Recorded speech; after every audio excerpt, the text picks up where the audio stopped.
नमस्कार, मैं हूं प्रशांत द्विवेदी। 7 के संवाद कार्यक्रम में आपका बहुत बहुत स्वागत है। आज 29 सितंबर के दिन मैं आपको बताऊं कि आज वर्ल्ड हार्ट डे है और इसको लोग मनाते हैं। और हम आपको बताएं कि दिल की बीमारियों से जुड़ा ये मतलब इसको जागरूक करने के लिए आज ये प्रयास किया जाता है। हमारे साथ में डॉक्टर साहब सीधे फरीदाबाद से जुड़ गए हैं। डॉक्टर साहब, बहुत बहुत स्वागत है आपका हमारे खास कार्यक्रम संवाद में। नमस्कार जी, नमस्कार सभी व्यूअर्स को। जी डॉक्टर साहब, देखिए आज हार्ट डे है, विश्व हार्ट डे है। कैसे देखते हैं आप, क्या कहेंगे आज के दिन आप? विश्व जो है वर्ल्ड हार्ट डे है वो हम हर वर्ष 29 सितंबर को 29 सितंबर को मनाते हैं जी। तो मेन जो हमारा एम है जो वर्ल्ड हार्ट डे सेलिब्रेट करने का, तो जो अवेयरनेस क्रिएट करना है, बहुत ज्यादा से ज्यादा हम लोगों को जागरूक करें हार्ट की बीमारियों से रिलेटेड, और जो हम कार्डियोवैस्कुलर डिजीज कहते हैं, हार्ट और वेस्कुलर डिजीजेस, जिसमें हार्ट अटैक, स्ट्रोक, ये सब आता है जी। तो हम ये मानते हैं कि ये जो बीमारियां हैं, ज्यादातर हम सोचते हैं ये एज से रिलेटेड है, या जिनकी फैमिली में हार्ट की प्रॉब्लम है उनको ज्यादा चांसेस है। लेकिन ये देखा गया है मोर देन जो 90% केसेस हैं जो हमारे, ये लाइफस्टाइल हमारे उसकी वजह से है, जो हमारा फॉल्टी लाइफस्टाइल है जिसकी वजह से ये सारी प्रॉब्लम्स हो रही है। तो मेन एम है कि इन जागरूक करना कि हम अपने लाइफस्टाइल को इम्प्रूव करें, इसको मॉडिफाई करें, ताकि जो इंसिडेंट्स है उसको हम कम से कम कर सकें। डॉक्टर साहब, देखिए एक बहुत बड़ा दुर्भाग्य है कि भारत में जो आंकड़े आ रहे हैं, हर 5वां आदमी कहीं ना कहीं दिल की बीमारी का शिकार है। और अब तो देखा जा रहा है कि मतलब पहले की बड़ों को बीमारी होती थी, मतलब एक उम्र दराज लोगों को होती थी। अभी क्या है कि आपके पास बहुत सारे ऐसे केसेस आ रहे होंगे जिसमें बहुत उम्र कम है लोगों की, तब भी उनको दिल की बीमारी हो रही है। क्या कहते हैं सर इसके बारे में आप? ये आपने बहुत ही अच्छा क्वेश्चन पूछा है, और स्पेशली हमारी जो एम भी अवेयरनेस है कि यंग पॉपुलेशन में हमें अवेयरनेस क्रिएट करनी है जी। जो हमारे इंडिया का जो डाटा है वो कहता है कि ऑलमोस्ट जो 25% हार्ट अटैक है वो लेस देन 40 ईयर की एज में हो रहे हैं। तो एक बहुत बड़ा हिस्सा है जो हार्ट अटैक है वो 40 से कम की एज में हो रहा है। उसका मेन रीजन ये है कि एक तो हमारे जो एडोलेसेंस में, स्कूल्स में स्मोकिंग, तंबाकू ये जो स्टार्ट हो जाता है, तो जो पहुंचते पहुंचते 35 ईयर की एज में, 40 ईयर की एज में ये डिफरेंट बीमारियों का फिर ये हमें इसकी जो है इसके हम सीक्वल्स देखते हैं, जैसे कि हार्ट अटैक होना, स्ट्रोक होना, लेग्स की आर्टरीज में ब्लॉकेजेस होना, इवन जो more than 100 types of cancers हैं वो भी ये स्मोकिंग और उसकी वजह से है। इसके साथ साथ जो लाइफस्टाइल में हम देखते हैं कि एक मोटापा, देखो कि पहले हम देखते थे कि ये एज के साथ साथ मोटापा थोड़ा बढ़ता था, लेकिन अब आप देखो यंग बच्चे, जो हम छोटे बच्चे हैं, एडोलेसेंट है, 10 से 15 साल की एज के बच्चे, उनमें काफी मोटापा देखने को मिलता है। इन मोटापे की वजह से और लाइफस्टाइल खराब होने की वजह से शुगर की बीमारियां, ब्लड प्रेशर की बीमारियां ये हमें जल्दी हो रही हैं। जैसे कि ये बीमारियां पहले हमें लेट होती थी, या आप बहुत सारे अपने साथ वालों के भी देखते होंगे कि 30 की एज में शुगर की भी प्रॉब्लम हो गई है, और ब्लड प्रेशर की प्रॉब्लम तो आप मान के चले कि हमारे इंडिया में अगर 30 की एज है तो ऑलमोस्ट देखा गया 1/3 लोगों को जो है 30 के बाद की एज में ब्लड प्रेशर है। तो ये सारी चीजें जो है रिस्पॉन्सिबल है, जिसकी वजह से ये एपिडेमिक हमें हमारे कंट्री में आया हुआ है, कि जिसकी वजह से मोस्ट ऑफ द जो 1/3 ऑफ ऑल जो डेथ्स हैं वो हार्ट डिजीज या वेस्कुलर डिजीज की वजह से हो रही है। जी देखिए डॉक्टर गजेंद्र जी, हम लोग आज वर्ल्ड हार्ट डे मना रहे हैं, तो जाहिर सी बात है कि दिल से जुड़ी जो बीमारियां हैं उसके प्रति लोगों को जागरूक करने की भी आवश्यकता है। अच्छा, मैं इस बात को समझना चाहता हूं आपसे कि देखिए लाइफ स्टाइल तो आदमी की चेंज हो रही है, और लगातार जिस तरह से आपाधापी में जिंदगी लोग बिताते हैं उसमें कहीं ना कहीं समस्याओं का सामना तो करना पड़ रहा है। डॉक्टर साहब, तो आप बताइए कि दिल को सुरक्षित कैसे रखा जाए आज के दिन? सबसे बढ़िया बात तो यह होगी कि आप कुछ ऐसी बातें बताइए कि जिससे अपने दिल को लोग सुरक्षित रखें। इसके लिए हम दो तरह से हम इसको देखते हैं जी। कि एक जो हमारी बेसिक लाइफस्टाइल है, बेसिक लाइफस्टाइल अब कैसे इम्प्रूव करें, उसमें सबसे फर्स्ट स्टेप जो हमारा डाइट का रहता है जी। कि जो हमारा खाना पीना है, इसी पे सबसे ज्यादा हमें प्रॉब्लम्स हो रही है। खाने पीने में समझने के लिए हमें ये देखना है कि हमें जो हमारी डाइट होती है उसमें 3 तरह के मेनली जो हमारे इसमें कंपोनेंट्स होते हैं, प्रोटीन्स, कार्बोहाइड्रेट्स और फैट्स जी। ये 3 कंपोनेंट्स होते हैं।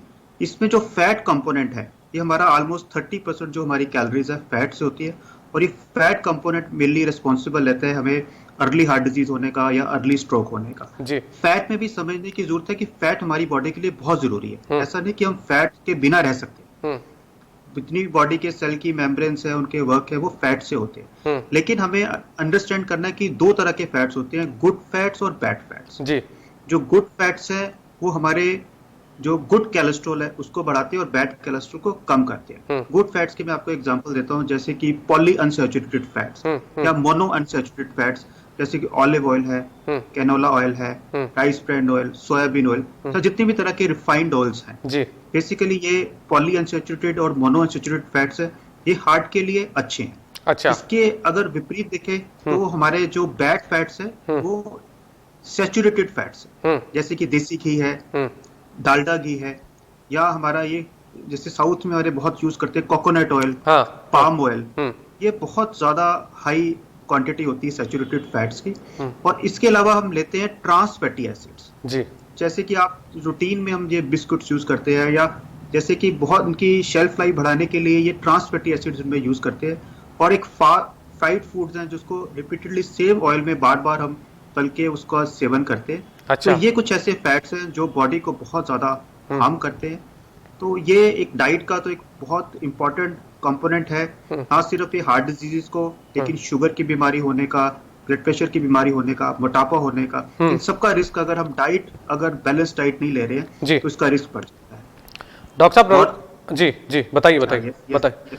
अच्छा, लखनऊ से एक दर्शक, हाँ बताइए बताइए बताइए, बोलिए बोलिए। हाँ, दूसरा ये हमारा ये रहता है कि डाइट पे आप ज्यादा से ज्यादा फ्रूट्स वेजिटेबल्स रहे, नमक कम रखें अपना, और ओवरऑल अपनी कैलोरीज कम रखें, ओवर ईटिंग अवॉइड करें। डॉक्टर साहब, लखनऊ से एक दर्शक है पंकज तिवारी करके, उनका एक सवाल आया हमारे पास में। जब हमने बताया कि डॉक्टर गजेंद्र सीधे फरीदाबाद से हमारे साथ में आज लाइव जुड़ने जा रहे हैं, तो बहुत सारे सवालात भी अपने पास में आ रहे हैं, तो मैं बीच बीच में आपको टोकूंगा और उनके सवालों को आपके सामने रखूंगा। तो उन्होंने सवाल किया कि अभी आपने ऑयल के बारे में बताया, उन्होंने कहा सरसों का जो ऑयल होता है, तेल जो होता है, उसके बारे में बहुत सारी पॉजिटिव बातें हैं, निगेटिव बातें भी हैं। आप बताइए कि वो कितना सेहत के लिए फायदेमंद है। मैं आपको बताता हूँ, लखनऊ से सवाल है तो मैं काफी अटैच्ड हूँ, क्योंकि मैंने अपनी डीएम की डिग्री कानपुर से की हुई है। क्या बात है, बहुत बढ़िया। तो वहाँ क्या है, सरसों के तेल को लेके दोनों तरफ से वो ठीक है जी। अगर हम देखें, सरसों का तेल देसी घी से, वनस्पति तेल से काफी अच्छा है जी। इसकी अगर हम तुलना करें तो ये रिफाइंड ऑयल के बराबर है। हम पेशेंट्स को एनकरेज करते हैं कि वो सरसों का तेल यूज करें, लेकिन सबसे इंपॉर्टेंट है कि अडल्ट्रेटेड नहीं होना चाहिए। अगर ये आपका शुद्ध है, सरसों का तेल प्योर है, तो आपके लिए बहुत बेनिफिशियल है। अगर ये शुद्ध नहीं है तो रेदर ये हार्ट की, कई बार ये हार्ट बीट को कम करने में भी रिस्पॉन्सिबल है। हमने कानपुर में देखा हुआ है, बनारस में देखा हुआ है कि कई बार ये अडल्ट्रेटेड सरसों का तेल यूज करते हैं तो हार्ट बीट कम हो जाती है, बहुत सारे पेशेंट को पेसमेकर लगाना पड़ता है जी। तो ये एक रीजन है। अदरवाइज ओवरऑल अगर देखें, अगर अच्छी क्वालिटी का सरसों का तेल है तो हार्ट के लिए अच्छा है।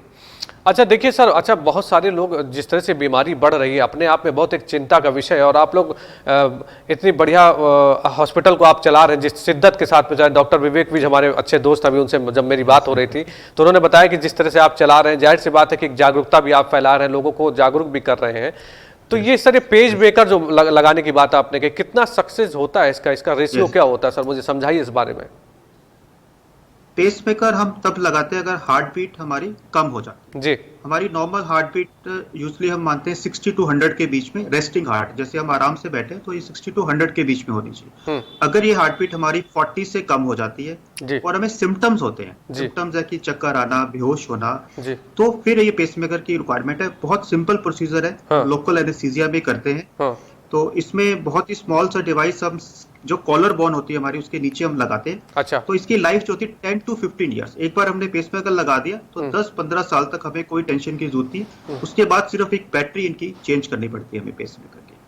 अच्छा। तो अदरवाइज बहुत सेफ प्रोसीजर है, विदाउट एनी कॉम्प्लिकेशन। तो सर देखिए, बहुत सारी भ्रांतियां भी है। देखिए, जिसको बीमारी होती है, और मैंने देखा कि अगर डॉक्टर बढ़िया होते हैं सर, आप लोगों की अगर एक तुलना की जाए तो आप लोग जिस तरह से काम कर रहे हैं, इस तरह से कोरोना काल में देखिए बहुत बड़ी विपत्ति का समय चल रहा है, और अभी एक अदृश्य वायरस से हम लोग लड़ाई लड़ रहे हैं। अभी इसकी कोई वैक्सीन भारत में क्या पूरे विश्व में लोग लगे हुए हैं। और मैंने देखा कि भारत के प्रधानमंत्री ने जिस तरह से लाल किले से संबोधन दिया और उन्होंने जिस तरह से जनता को जागरूक किया, वो अपने आप में बहुत कुछ बयां करता है। और भारत के प्रधानमंत्री को लोग बहुत फॉलो करते हैं, और उनका जो एक प्रयास था वो कहीं ना कहीं डॉक्टरों के लिए भी एक संजीवनी बूटी का उसने काम किया। तो सर मुझे बताइए कि किन किन चुनौतियों का सामना आपको करना पड़ा, क्योंकि आप एक संस्थान को लीड करते चलाते हैं, आप डायरेक्टर के तौर पे हैं। तो इस कोरोना काल में जब एक तरह से संपूर्ण कर्फ्यू लगा दिया जाता है, तो आपको किन किन चुनौतियों का सामना करना पड़ा सर? देखिए, चुनौतियां तो सभी ने फेस की है। ऐसा नहीं कि हमें डॉक्टर्स ने, पूरी पब्लिक ने इसको फेस किया है। जी। हम डॉक्टर्स के लिए सबसे ज्यादा था पहले तो हमारे अपने स्टाफ को मोटिवेट रखना। हमारा नर्सिंग स्टाफ है, पैरामेडिकल स्टाफ है, क्योंकि जो फियर भी बहुत ज्यादा था। जी। उनको फियर भी बहुत ज्यादा था। तो उस फियर को एले करने के लिए, दूर करने के लिए सबने हमको मोटिवेट किया कि ये प्रोटेक्टिव गियर्स जो हम पहनते हैं, अब मास्क पहनते हैं, हम आईज पे शील्ड्स लगाते हैं या पीपी किट पहनते हैं, तो इससे रिस्क बहुत कम है। जैसे कि मैं लास्ट अभी 6 मंथ से, हमने ऐसा एक दिन भी नहीं है कि मैं हॉस्पिटल नहीं गया हूँ। अच्छा। तो हमने जो कोरोना पेशेंट्स को हम देखते भी हैं, उनका ट्रीटमेंट भी कर रहे हैं, इवन उनकी हार्ट सर्जरीज भी कर रहे हैं। ऐसा नहीं कि हम उनको, अगर किसी को हार्ट अटैक है उसको छोड़ देते हैं, उसकी हार्ट सर्जरीज भी कर रहे हैं। लेकिन पूरा स्टाफ, चाहे मैं हूं, चाहे मेरा नर्सिंग स्टाफ है, चाहे टेक्नीशियन है, तो हम सब अपना उस प्रोटेक्टिव गियर्स को यूज करते हैं। तो हमने देखा गया है कि बहुत कम रिस्क हुआ है जब अगर हमने प्रोटेक्टिव गियर्स पहने। तो ऐसे फर्स्ट मंथ में तो रिस्क लगता था सबको, लेकिन जैसे से हमारे स्टाफ ने, हमने देखा कि भी अगर हम प्रोटेक्टिव गियर्स यूज करते हैं तो रिस्क कम है। इसके अलावा मास्क हमारा हमेशा रहता है। हॉस्पिटल में बहुत ऐसा कम टाइम होता है कि शायद कोई खाने के टाइम या कुछ हमने कुछ और उसके दौरान हम मास्क निकालते हैं, अदरवाइज कंटिन्यूसली स्टाफ मास्क पहनते हैं। दूसरा, सोशल डिस्टेंसिंग का बहुत ख्याल रखते हैं। हॉस्पिटल में जैसे कोई वेटिंग कर रहे हैं पेशेंट्स, तो कोशिश करते हैं कि वो 1-1 मीटर की डिस्टेंस पे बैठे रहे, और पेशेंट्स को टाइम हम ओपीडी का ऐसे देते हैं कि वहां ओवर क्राउडिंग ना हो। तो ये बहुत सारी हमने प्रिकॉशंस रखी हैं, जिससे आई थिंक हम एटलीस्ट हम अपने हॉस्पिटल्स में भी एबल टू कर्टेल कि वो इतना इंसिडेंस हमारे हॉस्पिटल में नहीं हुआ है। अच्छा डॉक्टर साहब, देखिए तो इस पूरे कोरोना काल में डिजिटल भारत अभियान का बहुत बड़ा रोल था। बहुत सारे पेशेंट जो आपके पास में नहीं आ पा रहे थे, उनको कहीं ना कहीं आपने ऑनलाइन सुविधा दी होगी। और जैसा कि मैं अपने अभी आपसे बात कर रहा था, तो मैंने बताया कि भारत के प्रधानमंत्री ने कहा कि इस कोरोना काल में जो डिजिटल भारत अभियान तो बहुत काम आया। आप भी एक जिम्मेदार नागरिक हैं, आप एक जिम्मेदार डॉक्टर हैं, कैसे देखते हैं सर आप डिजिटल भारत अभियान को, कैसे देखते हैं आप? ये बहुत, आई थिंक इसकी शुरुआत तो कोरोना से पहले ही हो गई थी, डिजिटल भारत की, और उसके रिजल्ट्स हमने देखे हैं। सबसे पहले तो आप देखो, अगर जो इंटरनेट का जो है, आई थिंक ये सबसे लोएस्ट चार्जेस हैं पूरे वर्ल्ड पे। जी। एक बहुत बड़ा, एक आई थिंक सभी के लिए एक पॉजिटिव है। उस तभी आप देखो, चाहे हमारे हॉस्पिटल के लेवल पे हो या स्कूल्स के लेवल पे, कॉलेजेस के लेवल पे, वो क्लासेस कंटिन्यू रही हैं। जी। तो डेफिनेटली टेक्नोलॉजी का बेनिफिट बहुत हुआ है सभी को। और हमें पर्सनली ये रहा है कि बहुत सारे पेशेंट जैसे बहुत दूर रहते हैं, हमारे कुछ पेशेंट जैसे लखनऊ से भी आते हैं, जम्मू से भी आते हैं। अच्छा। तो इनको ज्यादातर हमने टेली कंसल्टेशन के थ्रू हमने इनको ज्यादा से ज्यादा कोशिश की है कि ट्रीटमेंट देने की। सर एक सवाल मेरे पास में कानपुर से आ रहा है, ये ऋषभ करके नाम है इनका। ये पूछते हैं आपसे कि दिल को सुरक्षित करने के लिए कितना एक्सरसाइज करना चाहिए, कितना आवश्यक है, कितनी देर तक आप जिम जा सकते हैं या आप अपने घर में एक्सरसाइज कर सकते हैं, या क्या क्या कर सकते हैं आप? एक्सरसाइज, जैसे कि मैं पहले भी आपसे डिस्कस कर रहा था कि जो सबसे बेसिक चीजें हैं, एक तो डाइट का हमने डिस्कस किया था, सेकेंड पॉइंट एक्सरसाइज है। जी। एक्सरसाइज बहुत जरूरी है। जो हमारी वर्ल्ड हार्ट ऑर्गेनाइजेशन की, वर्ल्ड हार्ट फेडरेशन की जो रिकमेंडेशन है कि at least 30 minutes per day exercise करनी चाहिए, और एटलीस्ट 5 डेज ए वीक, सप्ताह में 5 दिन हमें एक्सरसाइज करनी चाहिए। और एक्सरसाइज में कोई हमें ऐसे नहीं हम कहते कि आप जिम जाओ, जिम जाना जरूरी है, वेट लिफ्टिंग जरूरी है। ज्यादा हम एरोबिक एक्सरसाइज पे जोर देते हैं, जैसे कि आप ब्रिस्क वॉक कर रहे हैं, दौड़ रहे हैं, बैडमिंटन खेल रहे हैं, क्रिकेट खेल रहे हैं, तो जो एरोबिक एक्सरसाइज है जिसमें आपकी बॉडी की एक्टिविटी ज्यादा है, तो वो बॉडी ज्यादा हमारे लिए फायदेमंद है। वेट लिफ्टिंग वगैरह भी अच्छा है, लेकिन हम वेट लिफ्टिंग की बजाय या रेसिस्टिव एक्सरसाइज, जहाँ पे जैसे एक ही जगह खड़े होकर हम पुशअप्स कर रहे हैं, उसकी बजाय हम एरोबिक एक्सरसाइज को ज्यादा महत्व देते हैं, क्योंकि कार्डिक पॉइंट होगी उससे। लेकिन आपका प्रोफेशन ऐसा है कि भी आपको भी कहीं पे कुछ आप देखिए कि भी सिक्योरिटी में किन्हीं की जॉब है, उनके लिए कुछ ऐसा ये रेसिस्टिव एक्सरसाइज जरूरी है, बट अदरवाइज जनरल पब्लिक के लिए एरोबिक एक्सरसाइज ज्यादा बेटर है। अच्छा डॉक्टर साहब, एक बेसिक सवाल मेरे भी जहन में आ रहा, मैं पूछना चाहता हूं आपसे कि जो ये मेडिसिन लेते हैं लोग, पेन किलर्स लेते हैं, या मतलब ज़्यादा से ज़्यादा पैरासीटामॉल जैसे कुछ कॉमन दवाएं हो गई कि आदमी को जैसे कुछ बुखार आया तो उन्होंने ज़्यादा ले लिया, या पेन हुआ तो पेन किलर ले लिया, तो ये कितना सर नुकसानदायक होती है? क्या कुछ इनके साइड इफेक्ट होते हैं क्या दिल की बीमारी में भी?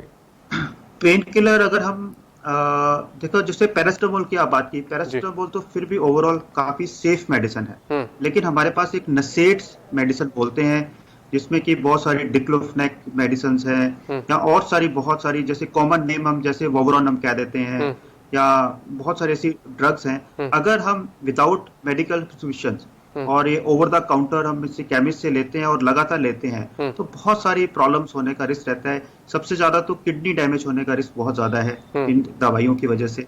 दूसरा, हमारे पेट में अल्सर्स हो सकते हैं और अल्सर से ब्लीडिंग हो सकती है। तो ये कुछ ऐसे खास साइड इफेक्ट्स हैं। वेट हमारा बढ़ सकता है, पैरों में सूजन आ सकती है। तो ये ओवर द काउंटर जो ड्रग्स हैं ये अवॉइड करनी चाहिए। हमें मेडिकल सुपरविजन के अंडर ही ये मेडिसिन लेनी चाहिए। आप पैरासिटामोल, ये सिंपल मेडिसिन है, अगर किसी को बुखार है, इवन विदाउट मेडिकल प्रिस्क्रिप्शन वो ले सकते हैं, लेकिन ये भी लॉन्ग टर्म के लिए अवॉइड करना चाहिए। तो लॉन्ग टर्म के लिए ये दवाइयां जरूर एक मेडिकल जो है सुपरविजन के अंडर होनी चाहिए। मतलब डॉक्टर साहब आप ये कह रहे हैं कि अगर आप कुछ दवाएं ले रहे हैं तो अपने डॉक्टर से मुलाकात करके दवाएं लीजिए, डॉक्टर से बातचीत करके दवाएं लीजिए। और जिस तरह की परिस्थितियां चल रही, देखिए सर, कोरोना की स्थितियां जिस तरह से चल रही है, कहीं ना कहीं संघर्ष जारी है। लेकिन आपने बताया कि इस कोरोना काल में जिस तरह से आपने सेवाएं दी, आपने एको दिन अपने मतलब एक भी दिन आपने कोई गैप नहीं दिया और लगातार आपने अपने मरीजों को देखा।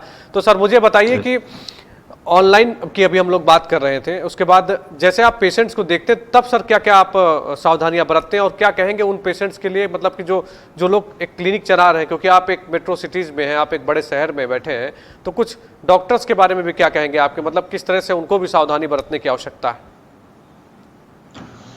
देखिए, डिफिकल्ट टाइम्स हैं।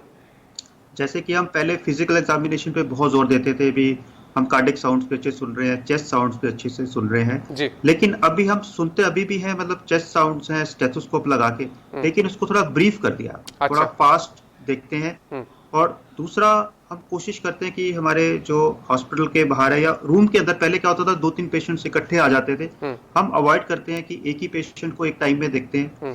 दूसरा, रूम हम खुला रखते हैं। ज्यादातर क्या होता है, जब भी आजकल जब हम ओपीडी देखते हैं तो रूम को हम बंद नहीं करते और फैन हमारा ऑन रखता है, ताकि कोई बाय चांस कोई ऐसा वायरसेस हो भी तो वो बाहर की तरफ जाते रहे, पेशेंट एक्सपोज ना हो। कोई आजकल जरूरी नहीं पेशेंट्स को सारे सिम्टम्स हो, उन पेशेंट्स को भी कोरोना होता है, तो इसलिए रूल आउट नहीं कर सकते। तो ये कुछ सावधानियां हम रखते हैं। और बेसिक पर्पस तो ये रहता है कि हम ओवर क्राउडिंग अवॉइड करते हैं। दूसरा, एक और खास ख्याल रखते हैं कि जिन पेशेंट्स को फीवर है, तो हम सबसे पहले जो हॉस्पिटल में एंटर कर रहे हैं उनका फीवर जरूर चेक करते हैं। जो फीवर है उनको हम फ्लू क्लिनिक की तरफ भेज देते हैं, उनको हम जनरल ओपीडी में एक्सपोज नहीं करते, ताकि बाकी पेशेंट्स जो हैं उन पेशेंट्स के साथ एक्सपोज ना हो। तो फ्लू क्लिनिक में हमारे अलग से डॉक्टर्स होते हैं, तो वो उनको ट्रीट करते हैं, वो बाकी हॉस्पिटल में उन ऐसे पेशेंट्स को फिर वो आगे नहीं जाने देते। तो ये फर्स्ट बैरियर है, जिससे आई थिंक वो जो स्प्रेड होने का रिस्क काफी कम रहता है। सर, आप दिल के डॉक्टर हैं और हम लोग जो संवाद कार्यक्रम कर रहे हैं उसमें हम लोग खुल के बातचीत करते हैं। मैं जानना चाहता हूं आपके संघर्ष, सबका कुछ ना कुछ संघर्ष होता है और हम लोग बातचीत भी करते हैं, तो आप अपने बारे में कुछ बताइए कि सर आपने कहां से शुरुआत की और आज आप डायरेक्टर के तौर पे एक हॉस्पिटल को चला रहे हैं, तो क्या क्या संघर्ष किया सर आपने अपनी जिंदगी में? मैं आपको बताता हूँ कि मेरी पंजाब की है जो स्टडी है। अच्छा।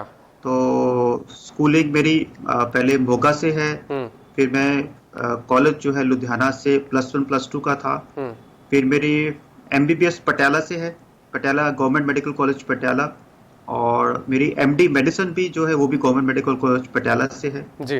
तो फिर उसके बाद जो DM कार्डियोलॉजी है, जो हमारी ये कार्डियो की स्पेशल जो ट्रेनिंग है वो कानपुर की है, तो LPS institute of cardiology Kanpur की। अच्छा। और इसके बाद मैं 2007 में मेरी स्टडी कंप्लीट हुई है, तो मैंने 2 साल फिर अपोलो जो इंद्रप्रस्थ अपोलो हॉस्पिटल दिल्ली में वहाँ काम किया है, वहाँ कार्डियोलॉजी डिपार्टमेंट में रहे हैं एज ए कंसल्टेंट। उसके बाद फिर फरीदाबाद में लास्ट 11 ईयर से फरीदाबाद में, तो पहले सीनियर कंसल्टेंट थे, अब एज ए डायरेक्टर हैं हॉस्पिटल के। चलिए सर, बहुत बहुत धन्यवाद कि सीधे आप फरीदाबाद से हमारे साथ में लाइव जुड़े, और आपको बहुत बहुत शुभकामनाएं सर कि इसी तरह आप लोगों की सेवा करें और आगे बढ़ें और नई टेक्नोलॉजी लेके आए और ज़्यादा से ज़्यादा मरीजों को सुरक्षित करें, ठीक ठाक करें और कुछ सर बेहतर करें उस अपने पूरे इंडिया के लिए। सर बहुत बहुत धन्यवाद आपका, सीधे आप लाइव हमारे साथ में फरीदाबाद से जुड़े। तो ये थे डॉक्टर गजेंद्र जो हमारे साथ में सीधे फरीदाबाद से लाइव जुड़े थे। मैं आपको बता दूं कि आज वर्ल्ड हार्ट डे है और S7 अपना विशेष कार्यक्रम संवाद के तहत आपको दिखा रहा है। हमने आपको बताया कि किस तरह से आप अपने हृदय को सुरक्षित रख सकते हैं, क्योंकि हृदय एक जरूरी जो है अंग है अपने उसका बॉडी का, तो उसको सुरक्षित भी करिए। और आपने डॉक्टर साहब ने जिस तरह से आपको बताया कि किस तरह से आप एक्सरसाइज करिए, किस तरह से आप अपने जो दैनिक काम है उसमें अपने एक्सरसाइज को भी शामिल करिए और अपने आप को फिट भी रखिए, आप बहुत ज़रूरी है। तो S7 के संवाद कार्यक्रम में आप हमारे साथ में जुड़े, इसके लिए आपका बहुत बहुत धन्यवाद। आप हमारे सारे डिजिटल प्लेटफॉर्म को लाइक करिए, आप हमारे फेसबुक पेज को लाइक करिए, आप हमारे यूट्यूब पेज को सब्सक्राइब करिए, यूट्यूब चैनल में जाके उसको सब्सक्राइब करिए। और अभी कोरोना वायरस की कोई भी दवा नहीं बनी है, तो आपको सुरक्षित भी रहना है, आपको मास्क लगाना है, बाज़ारों में कम जाना है, क्योंकि अगर आप सुरक्षित रहेंगे तो समाज भी सुरक्षित रहेगा। देखते रहिए S7, सारी खबरों से आप रहेंगे अपडेट। नमस्कार।